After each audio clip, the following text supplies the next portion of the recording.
A pretend picnic, complete with plastic burgers, fries and even tomato sauce. For children in Gaza, these toys have taken on new meaning during the war.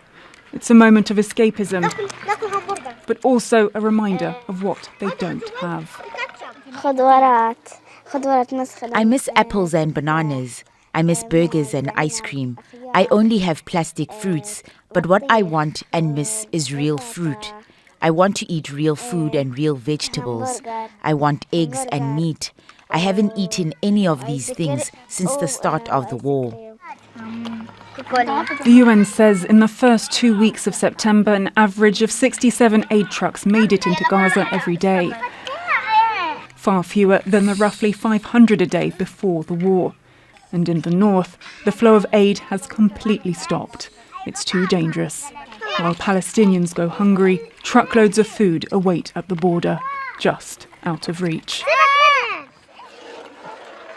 And yet the need has never been greater. Parents try their best to make ends meet. How I wish I could cook meat for my children. There's nothing in the pot except water and some spices. It's the youngest members of the family who suffer the most. This little girl's lost 15 kilos. She suffers from chronic headaches and she always feels dizzy. I don't have food for them. Our life is very tough. These children suffer from weakness, fatigue, anemia and malnutrition. The Euromed Human Rights Monitor says the Israeli army has targeted farmers heading to and from their fields, as well as equipment and crops. It estimates more than 75% of agricultural land in the Strip is either under Israeli control or damaged. And most of the areas in northern Gaza that contained greenhouses have been levelled. In this market, the sense of desperation is palpable. Goods are in short supply and prices have soared. I've got nothing to eat except canned food. My husband and I are sick. My kids are sick. We're starving. With Gaza's ability to feed itself destroyed, Palestinians have no choice but to rely on food aid, and that depends on Israeli permission to enter the Strip. Camille, Nedelec, Al Jazeera. Well, the World Food Programme says food diversity as well as a lack of food is having severe consequences for Palestinians in Gaza. And while it has the food aid available to help those in desperate need of it, too often it's jammed at the border or looted when it finally does get in. This as widespread desperation and destruction in Gaza has caused a breakdown in law and order. All the fresh food is not there. And that's a big challenge. Gaza Strip, prior the tragedy of the 7th of October, before people were actually having all different range of food into the Gaza Strip. The challenge now is that they are relying on processed canned food, bread, and a bit of a hot meal. You don't find dairy in most of the area. There's no more cold chain in place. The fruits and the vegetables, in the north, there are practically none. In the south, just now, if you want to buy 1 kg of tomato, it's $100. It used to be prior to the war 2 shekel. How people survive with such unaccess to a proper diversity. And I'm saying this with, let's say, more anxiety because winter is coming. So that means that if you don't have the proper food intake, how are you going to do with the cold?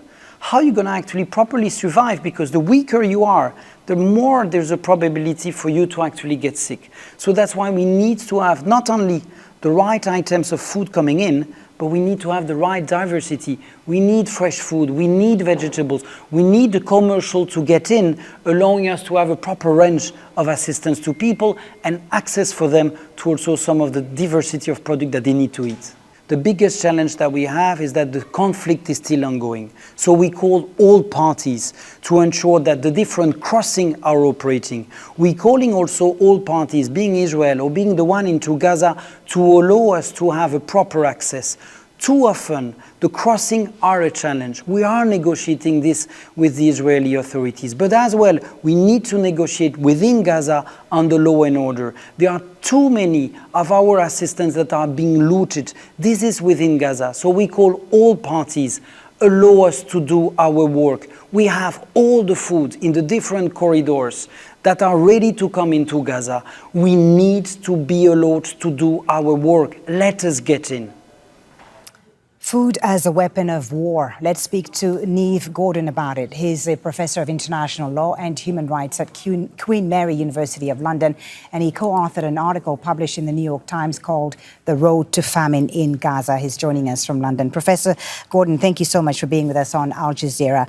Before we talk about the historical context, because it's not the first time that Israel has used food as a weapon in the Gaza Strip, I want to ask you about the current situation a year on. Gaza was, of course, already food insecure prior to this war.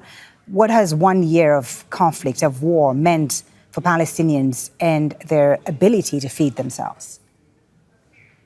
I think it's devastating. I think that Israel has not allowed sufficient food to go into the Gaza Strip. We know that it has destroyed most of the farmland, most of the greenhouses, and most of the fishing vessels, so the Palestinians in Gaza cannot produce their own food. We know it has been targeting humanitarian aid convoys and killing approximately 280 aid workers that were bringing in the food. And and we know that the water is polluted and that people that are drinking the water are getting sick, getting diarrhea, cannot even intake the food inside. And so the situation is horrendous. And the people that are being hurt are mostly children. Right. If you would put this into historical context for us, Professor, of how Israel has used food as a weapon time and time again. It's a strategy that's used in Gaza, that's been used in Gaza many times, but that has also gone beyond Gaza. Absolutely. Since 1967, when Israel occupied the Gaza Strip, it has been engineering the Palestinian food basket, controlling it as a weapon of war. In the beginning, it actually added calories to the food basket, trying to make the occupation invisible.